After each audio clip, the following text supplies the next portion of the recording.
शादी के मंडप में बैठी मैं उस वक्त पूरी तरह टूट गई थी जब दूल्हे ने सबके सामने मेरी तरफ देखकर कहा, आज के बाद तुम्हारा मेरे अलावा इस दुनिया में कोई नहीं होगा। उसकी बात सुनकर वहां बैठे सभी लोगों ने इसे प्यार समझा, लेकिन सिर्फ मैं जानती थी कि उसके शब्दों में प्यार नहीं, एक चेतावनी छिपी थी। मेरा नाम नंदिनी था और जिस आदमी से मेरी शादी हो रही थी उसका नाम आरव सिंह था। शहर के सबसे बड़े उद्योगपतियों में उसका नाम लिया जाता था। लोग उसकी इज्जत करते थे, लेकिन उससे डरते भी थे। मैंने कभी सपने में भी नहीं सोचा था कि मेरी शादी उससे होगी, क्योंकि सिर्फ 10 दिन पहले तक मैं उसे जानती तक नहीं थी। सब कुछ अचानक हुआ था। एक शाम पापा घबराए हुए घर आए। उनके चेहरे पर चिंता साफ दिखाई दे रही थी। माँ ने पूछा, क्या हुआ?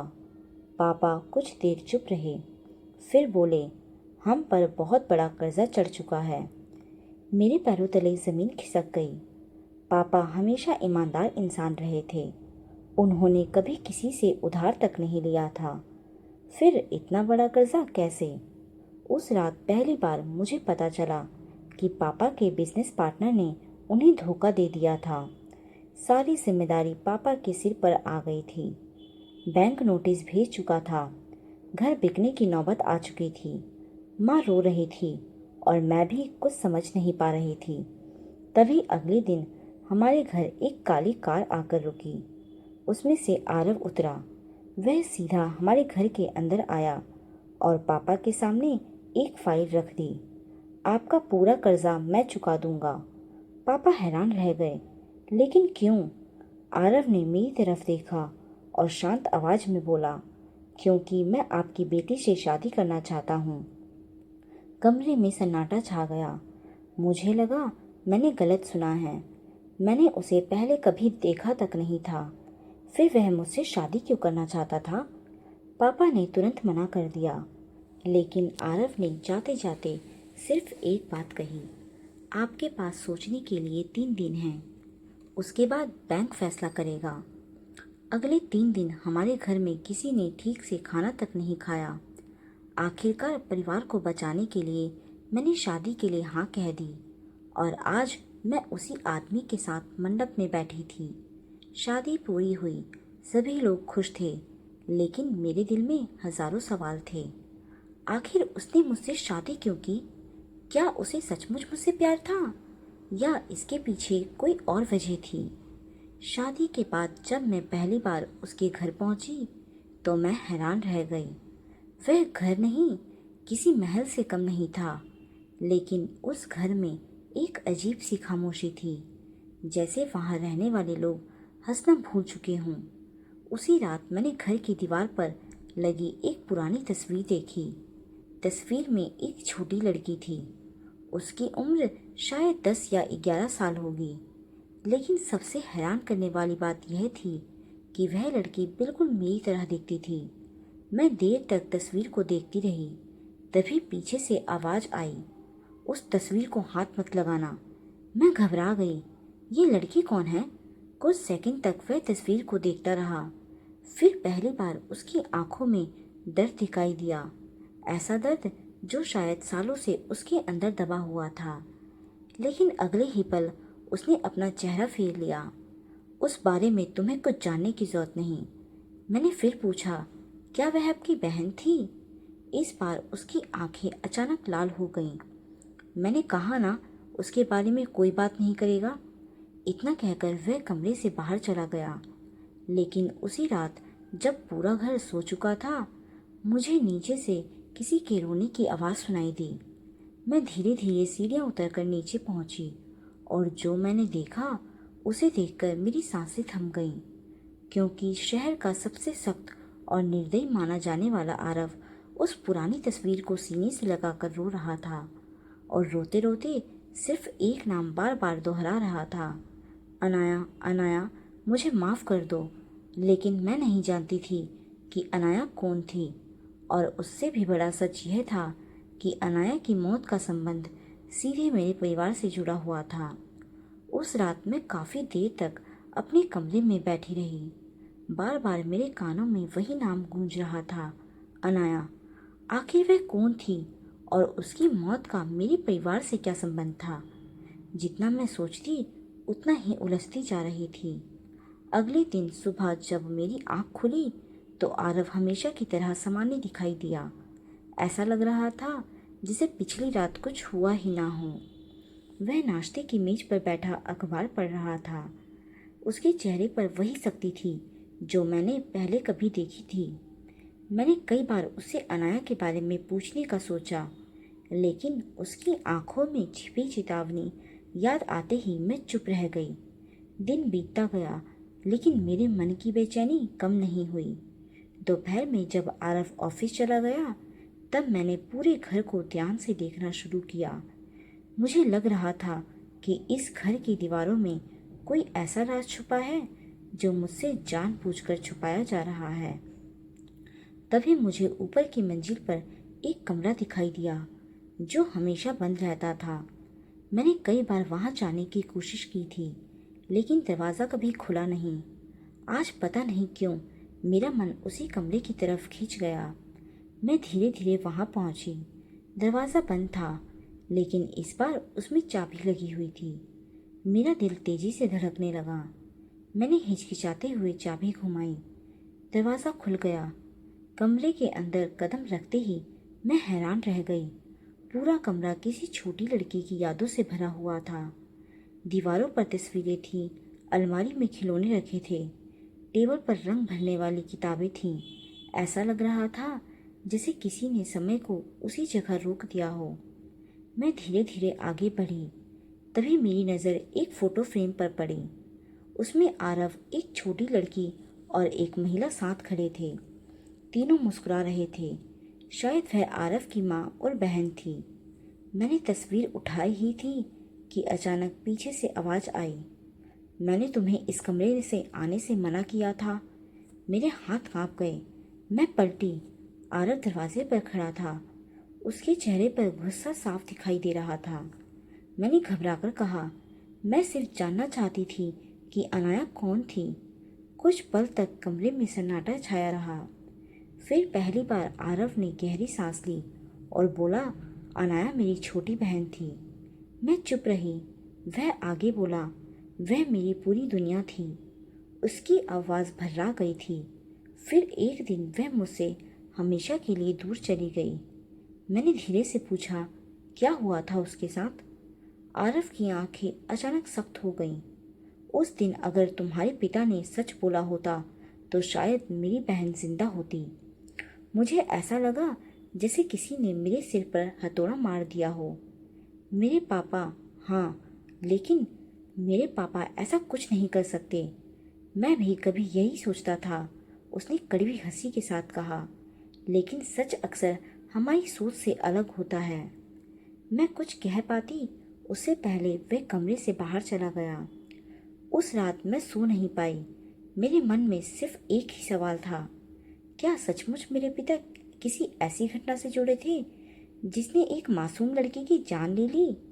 अगले दिन मैं अपने मायके पहुंची। मैंने तय कर लिया था कि अब मुझे सच जानना ही होगा। घर पहुंचते ही मैंने पापा से सीधे पूछा, पापा, आप अनाया नाम की किसी लड़की को जानते थे? मेरा इतना कहते ही उनके हाथ से चाय का कप गिर गया। उनके चेहरे का रंग उड़ चुका था। मैं समझ गई कि उन्होंने ये नाम पहले भी सुना है। किसने बताया तुम्हें ये नाम? उन्होंने घबराकर पूछा। पहले आप जवाब दीजिए। कुछ देर तक कमरे में सन्नाटा छाया रहा। फिर पापा धीरे धीरे सोफे पर बैठ गए। उनकी आंखों में डर साफ दिखाई दे रहा था। मैंने जिंदगी में बहुत सारी गलतियां की हैं बेटा, लेकिन उस घटना का सच वैसा नहीं है जैसा आरव समझता है। मेरा दिल और तेज धड़कने लगा। मतलब आप जानते हैं कि अनाया के साथ क्या हुआ था? पापा ने सिर झुका लिया और अगले ही पल उन्होंने जो कहा उसे सुनकर मेरी सांसें रुक गईं। अनाया की मौत कोई हादसा नहीं थी। मैं स्तंभ रह गई। तो फिर क्या था? पापा की आंखों में आंसू आ गए। उन्होंने कांपती आवाज में कहा, किसी ने उन्हें जानबूझकर नुकसान पहुंचाया था और उस इंसान का नाम सुनकर तुम्हें यकीन नहीं होगा। मैं अवाक उन्हें देखती रह गई, क्योंकि जिस सच को जानने के लिए मैं यहाँ आई थी वह शायद मेरी पूरी जिंदगी बदलने वाला था। मैं अवाक अपने पापा को देखती रह गई। मेरा दिल इतनी तेज धड़क रहा था कि मुझे अपनी ही सांसों की आवाज़ सुनाई दे रही थी। कौन था वो इंसान? मैंने कांपती आवाज़ में पूछा। पापा कुछ पल तक चुप बैठे रहे। ऐसा लग रहा था जैसे वह उस नाम को अपनी जुबान पर लाने से भी डर रहे हों। फिर उन्होंने धीरे से कहा, जिस इंसान पर शक था वो आरव के अपने परिवार का ही एक सदस्य था। मैं हैरान रह गई। क्या? पापा ने गहरी सांस ली। 15 साल पहले मैं उस मामले का गवाह था। मैंने अपनी आंखों से कुछ ऐसा देखा था जिसे मैं कभी भूल नहीं पाया, लेकिन सच बोलने की हिम्मत भी नहीं जुटा पाया। मेरी समझ में कुछ नहीं आ रहा था। आप साफ साफ क्यों नहीं बताते? पापा ने मेरी तरफ देखा। उनकी आंखें नम थीं, क्योंकि उस सच ने पहले ही बहुत सारी जिंदगियां बर्बाद कर दी हैं। मैं कुछ और पूछ पाती उससे पहले बाहर कार रुकने की आवाज़ आई। पापा के चेहरे पर घबराहट छा गई। उन्होंने खिड़की के बाहर देखा और अचानक खड़े हो गए। वो यहाँ कैसे आ गया? मैंने भी बाहर देखा। घर के बाहर आरव खड़ा था। उसके चेहरे पर इस बार गुस्सा नहीं था, लेकिन उसकी आंखों में अजीब सी बेचैनी थी। कुछ ही सेकंड में वह घर के अंदर आ गया। उसने मेरी तरफ देखा, फिर पापा की तरफ। मैंने आपसे कहा था कि अतीत को मत छेड़िए। उसकी आवाज़ शांत थी, लेकिन उसमें छिपी चेतावनी साफ महसूस हो रही थी। पापा भी पहली बार डरने की बजाय सीधे उसकी आंखों में देखने लगे। और मैंने भी तुमसे कहा था कि आधा सच जानकर किसी को दोष मत दो। कमरे में सन्नाटा छा गया। मैं दोनों को देख रही थी। ऐसा लग रहा था जैसे वर्षों से दबा कोई तूफान आज बाहर आने वाला है। तभी आरव ने जेब से एक पुरानी डायरी निकाली और मेरी तरफ बढ़ा दी। तुम सच जानना चाहती हो ना? मैंने कांपते हाथों से डायरी ली। इसमें सब कुछ लिखा है। मैंने डायरी खोली। पहले ही पन्ने पर एक नाम लिखा था, अनाया। नीचे छोटे छोटे अक्षरों में कुछ ऐसी बातें लिखी थी जैसे किसी बच्ची ने अपनी डायरी में लिखी हो। मैं पढ़ने लगी। हर पन्ने पर अनाया की छोटी छोटी खुशियाँ थी, उसके सपने थे, उसके भाई आरव के बारे में बातें थीं। लेकिन फिर अचानक आखिर कुछ पन्नों का लिखने का तरीका बदल गया। वहाँ डर दिखाई दे रहा था। एक पन्ने पर लिखा था, मुझे उस अंकल से डर लगता है। वो जब भी घर आते मुझे अच्छा नहीं लगता। मेरा दिल जोर से धड़कने लगा। अगले पन्ने पर लिखा था, आज मैंने भैया को बताने की कोशिश की, लेकिन उन्होंने मेरी बात पर ध्यान नहीं दिया। मैंने जल्दी से अगला पन्ना पलटा। वहाँ जो लिखा था उसे पढ़कर मेरे हाथ कांप गए। अगर मेरे साथ कुछ हो जाए तो भैया को बताना कि मैंने झूठ नहीं कहा था। मेरी आंखें फैल गई। मैंने तुरंत आरव की तरफ देखा। उसकी आंखें नम थीं। शायद उसने ये डायरी सैकड़ों बार पढ़ी होगी। उसके बाद क्या हुआ? मैंने धीरे से पूछा। आरव ने जवाब नहीं दिया। पापा ने सिर झुका लिया। तभी आरव बोला, उसके अगले ही दिन अनाया हमारे घर के पीछे बने पुराने गोदाम में गंभीर हालत में मिली थी। मेरा दिल बैठ गया और कुछ दिनों बाद उसने हमेशा के लिए आंखें बंद कर ली। कमरे में खामोशी छा गई। मैं डायरी को कसकर पकड़कर बैठी थी, लेकिन तभी मेरी नज़र आखिरी पन्ने पर गई। वहाँ एक नाम अधूरा लिखा हुआ था। सिर्फ पहला अक्षर दिखाई दे रहा था, वह। मैं चौंक गई। ये वह कौन है? आरव और पापा दोनों अचानक मेरी तरफ देखने लगे। मैंने फिर पूछा, ये नाम किसका है? पापा के चेहरे का रंग उड़ गया। आरव की मुट्ठियाँ भीज गई। तभी पहली बार पापा ने कहा, यही वो नाम है जिसने सब कुछ बदल दिया था। कौन? मेरी आवाज़ कांप रही थी। पापा ने जवाब दिया, वीरेंद्र। मैं सोच में पड़ गई। मैंने ये नाम पहले कभी नहीं सुना था, लेकिन अगले ही पल आरव ने जो कहा उसे सुनकर मेरी सांसें रुक गईं। वीरेंद्र कोई और नहीं, मेरे चाचा हैं। मैं स्तंभ रह गई। अगर अनाया की डायरी सच कह रही है तो इसका मतलब आरव सालों से गलत इंसान को दोष दे रहा है। लेकिन फिर उसने पापा से शादी की शर्त क्यों रखी और उनसे इतनी नफरत क्यों करता था। तभी पापा ने धीमी आवाज़ में कहा, क्योंकि उस दिन सबसे बड़ी गलती मैंने की थी। मैंने सच जानते हुए भी अदालत में झूठ बोला था।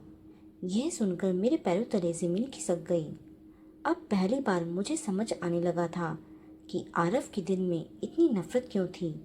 लेकिन मुझे अभी भी नहीं पता था कि उस झूठ के पीछे ऐसी कौन सी मजबूरी थी जिसने एक ईमानदार इंसान को पूरी जिंदगी अपराध बोझ जीने में मजबूर कर दिया।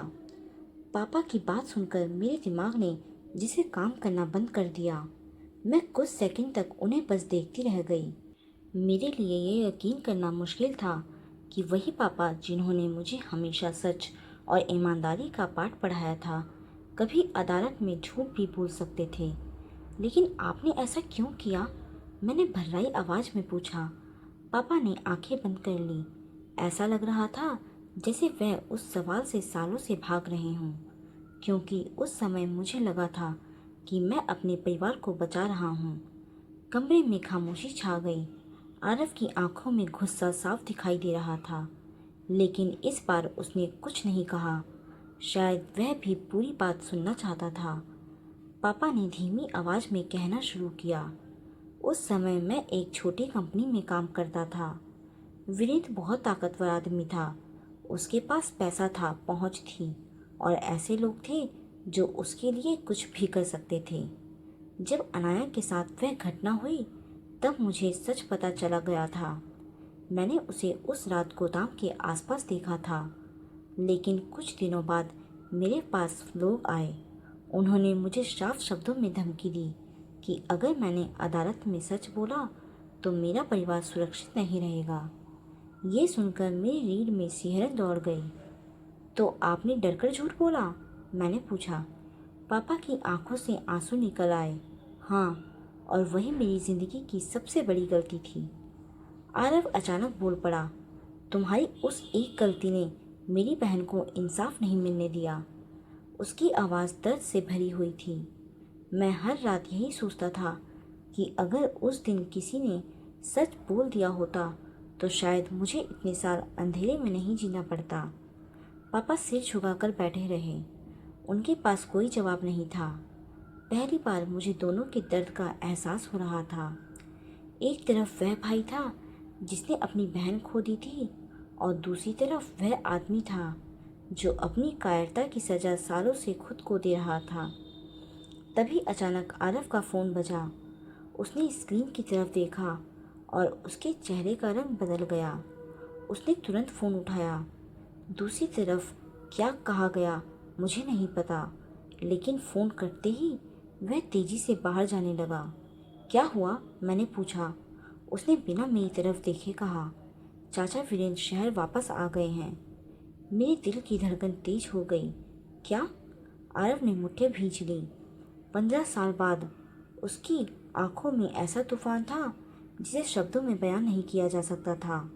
उस रात हम वापस हवेली लौट आए, लेकिन पूरे घर का माहौल बदला हुआ था। नौकर आपस में फुसफुसा रहे थे। हर किसी के चेहरे पर डर था। ऐसा लग रहा था जैसे किसी ऐसे इंसान की वापसी हुई हो जिससे पूरा घर डरता हो।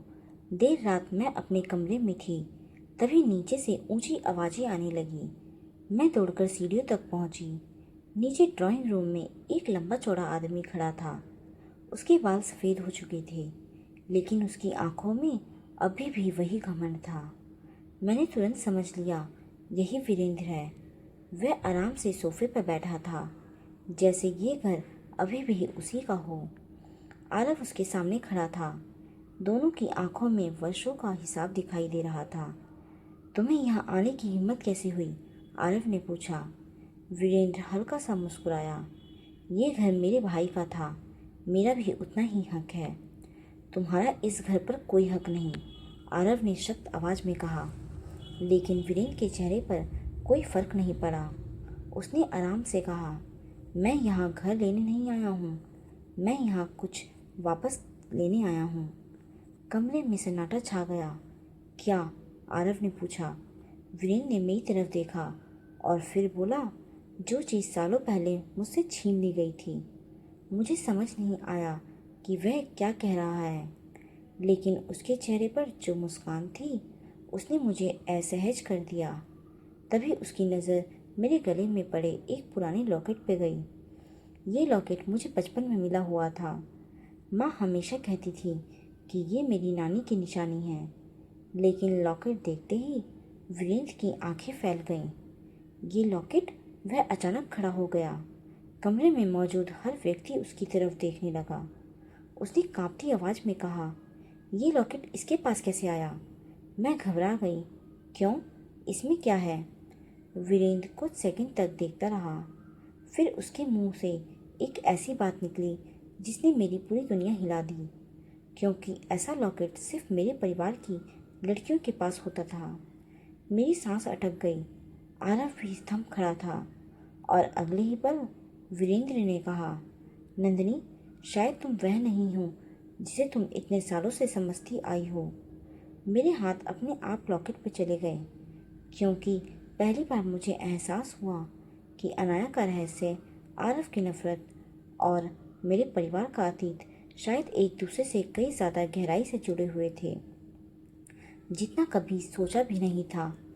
वीरेंद्र की बात सुनकर कमरे में ऐसा सन्नाटा छा गया मानो समय रुक गया हो। मेरे हाथ अनजाने में उस लॉकेट पे कस गए। आप कहना क्या चाहते हैं? मैंने घबराकर पूछा। वीरेंद्र कुछ पल तक मुझे देखता रहा, फिर धीमी आवाज़ में बोला, इस लॉकेट को मैं बहुत अच्छी तरह पहचानता हूँ, क्योंकि ऐसा ही एक लॉकेट मेरी भतीजी अनाया के पास भी था। मेरे पैरों तले ज़मीन खिसक गई। मैंने तुरंत आरव की तरफ देखा। उसके चेहरे पर भी हैरानी साफ दिखाई दे रही थी। ये कैसे हो सकता है? उसने पूछा। वीरेंद्र ने गहरी सांस ली, क्योंकि ये लॉकेट सिर्फ एक गहना नहीं, ये हमारे परिवार की पहचान था। उस रात किसी की आंखों में नींद नहीं थी। अगली सुबह मैं अपनी माँ के पास पहुँची और उनसे इस लॉकेट के बारे में पूछा। पहले तो उन्होंने बात टालने की कोशिश की, लेकिन जब मैंने जिद की तो उनकी आंखें भर आईं। उन्होंने बताया कि 15 साल पहले एक रात पापा एक डरी हुई छोटी बच्ची को घर लाए थे। वह बच्ची कुछ दिनों तक हमारे घर में रही थी। उसके गले में भी यही लॉकेट था।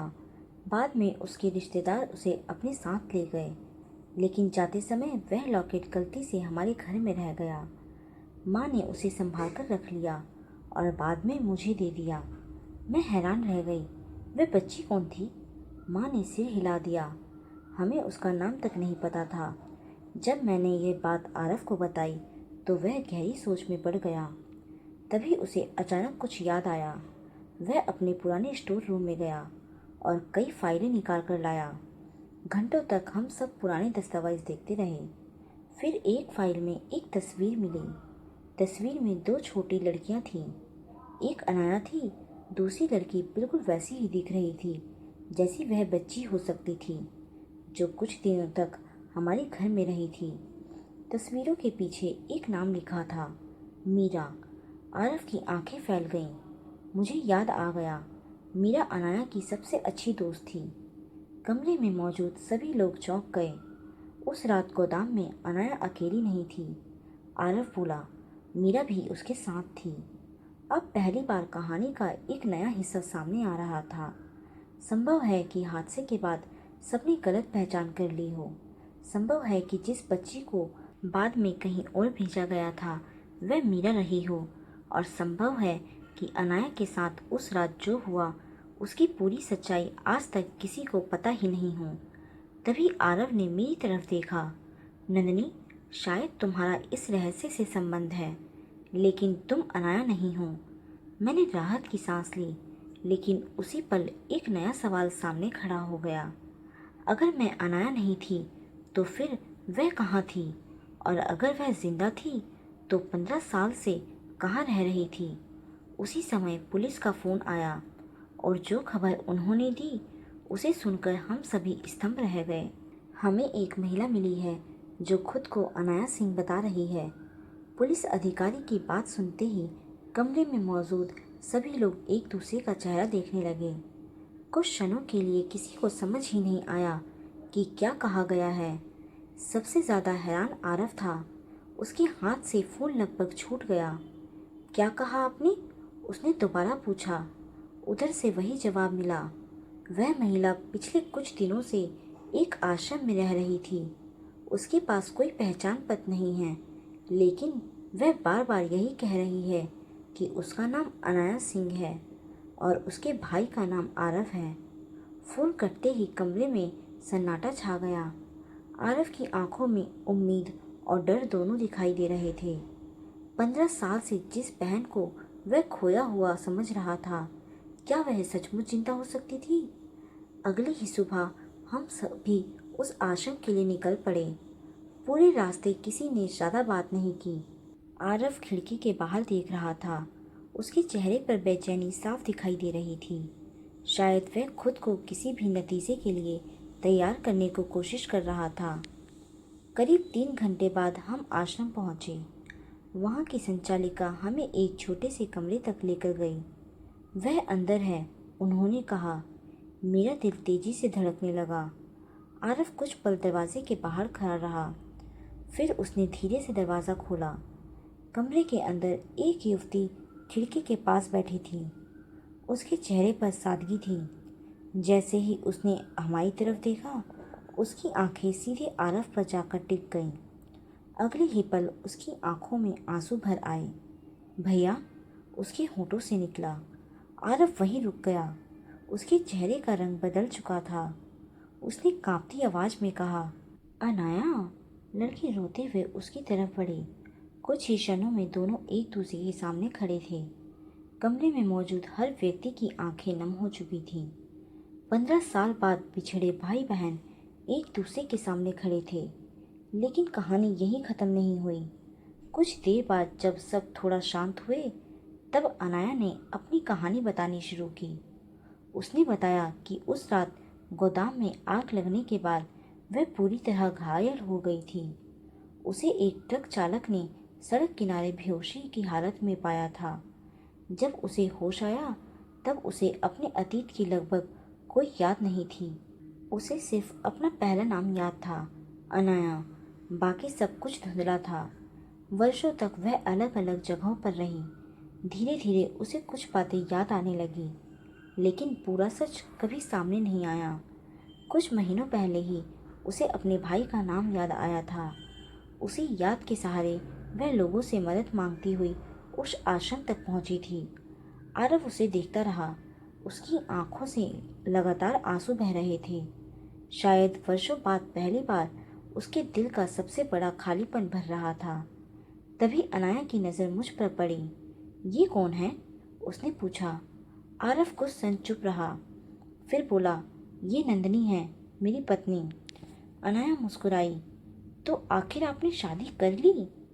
पहली बार कमरे में हल्की सी हंसी गूंजी, लेकिन तभी अनाया ने एक ऐसी बात कही जिसने हम सबको चौंका दिया। और अगर मैं गलत नहीं हूँ तो नंदनी का संबंध मीरा से है। मैं हैरानी से उसकी तरफ देखने लगी। आप मीरा को जानती हैं? अनाया ने सिर हिलाया। वह मेरी सबसे अच्छी दोस्त थी।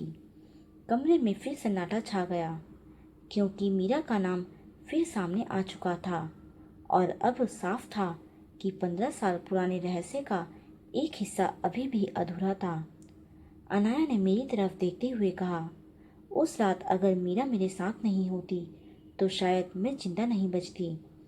मैंने बेचैनी से पूछा, फिर उसके साथ क्या हुआ?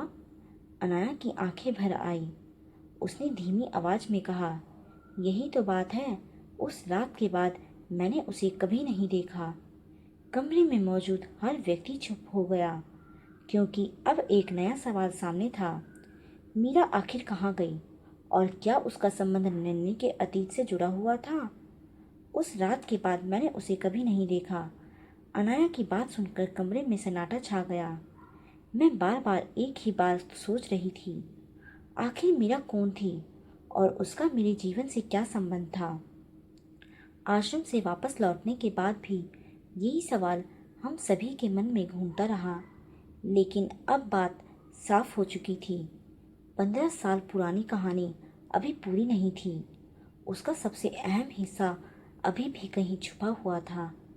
अगले दिन अनाया ने अपने पुराने सामान में से कुछ चीज़ें निकालकर हमें दिखाई। उनमें एक पुरानी तस्वीर भी थी। तस्वीर में वह और मीरा साथ खड़ी थी। मैं तस्वीर को ध्यान से देखने लगी। अचानक मेरा दिल तेजी से धड़कने लगा। मीरा के गले में वही छोटा सा चांदी का लॉकेट था जो मेरे पास बचपन से था। मेरे हाथ कांप गए। ये यही लॉकेट? मैंने धीरे से कहा। अनाया ने सिर हिलाया। हाँ, ये मीरा का सबसे पसंदीदा लॉकेट था। वह इसे कभी अपने से दूर नहीं करती थी। कमरे में बैठे सभी लोग एक दूसरे को देखने लगे। तभी माँ को कुछ याद आया। उन्होंने कहा, रुको, मुझे कुछ दिखाना है। वह जल्दी से अपने कमरे में गई और एक पुराना डिब्बा लेकर वापस आई। डिब्बे में कुछ कागज और एक छोटी सी तस्वीर रखी हुई थी। माँ ने तस्वीर मेरे हाथ में दी। तस्वीर देखते ही मेरी सांसें रुक गईं। उसमें मैं थी, या शायद मीरा। तस्वीर के पीछे लिखा था मीरा, उम्र 8 वर्ष। मेरे हाथ कांपने लगे। ये कैसे हो सकता है? माँ की आंखें भर आईं। क्योंकि सच यही है बेटा, जिस बच्ची को तुम्हारे पापा उस रात घर लेकर आए थे वह तुम थी, और तुम्हारा असली नाम नंदिनी नहीं, मीरा था। कमरे में जैसे समय थम गया। मैं कुर्सी पर बैठ गई। मेरे लिए ये सब स्वीकार करना आसान नहीं था। जिस नाम, जिस पहचान और जिस जीवन के साथ मैं बड़ी हुई थी वह एक पल में बदल रहा था। अनाया धीरे धीरे मेरे पास आई। उसकी आंखों में आंसू थे। मीरा, उसने धीमी आवाज में कहा। यह सुनते ही मेरी आंखों से भी आंसू बह निकले। मुझे सब कुछ याद तो नहीं आ रहा था, लेकिन दिल के किसी कोने में एक अजीब सा अपनापन महसूस हो रहा था। अनाया ने मेरा हाथ पकड़ लिया। मैंने कभी नहीं सोचा था कि मैं तुम्हें दोबारा देख पाऊंगी। उस पल पहली बार मुझे एहसास हुआ कि यह सिर्फ आरव और अनाया की कहानी नहीं थी। यह उन सभी लोगों की कहानी थी जो एक हादसे के कारण एक दूसरे से बिछड़ गए थे। अगले कुछ हफ्तों में बहुत कुछ बदल गया। अनाया ने अपने परिवार के साथ नई शुरुआत की। पापा के दिल से सालों पुराना बोझ उतर गया। आरव ने अपने अंदर की नफरत को हमेशा के लिए छोड़ दिया, और मैं धीरे धीरे मीरा और नंदिनी दोनों पहचानों को स्वीकार करना सीख रही थी। एक शाम हम सभी हवेली के बगीचे में बैठे थे। कई सालों बाद वहाँ हंसी सुनाई दे रही थी। अनाया मुस्कुरा रही थी। आरव शांत दिखाई दे रहा था, और मुझे लग रहा था कि आखिरकार सब कुछ अपनी सही जगह लौट रहा है। तभी आरव ने मेरी तरफ देखा। जानती हो, अगर उस दिन तुम हमारी जिंदगी में नहीं आती तो शायद हम कभी सच तक नहीं पहुंच पाते। मैं हल्का सा मुस्कुरा दी। और अगर तुम जिद्दी नहीं होते तो शायद हम इतने सारे रहस्य भी नहीं खोल पाते। सब हंस पड़े। शाम का सूरज धीरे धीरे ढल रहा था। पुराने जख्म भर चुके थे, बिछड़े रिश्ते मिल चुके थे, और वर्षों से दबा हुआ सच आखिरकार सामने आ चुका था। अब किसी के दिल में नफरत नहीं थी, सिर्फ अपनापन, विश्वास और नए रिश्तों की शुरुआत थी। दोस्तों, इस कहानी से हमें ये सीख मिलती है कि अधूरा सच अक्सर रिश्तों को तोड़ देता है, लेकिन सच्चाई, धैर्य और माफ़ी उन्हें फिर से जोड़ सकती है। इसलिए किसी भी इंसान या परिस्थिति के बारे में पूरा सच जाने बिना फैसला नहीं करना चाहिए। दोस्तों, अगर आपको ये कहानी पसंद आई हो तो प्लीज़ इस वीडियो को लाइक करें, और ऐसे ही दिल छू लेने वाली कहानी सुनने के लिए हमारे चैनल को सब्सक्राइब करना ना भूलें। अब हम मिलते हैं एक नई कहानी के साथ एक नई वीडियो में। जब तक के लिए बाय।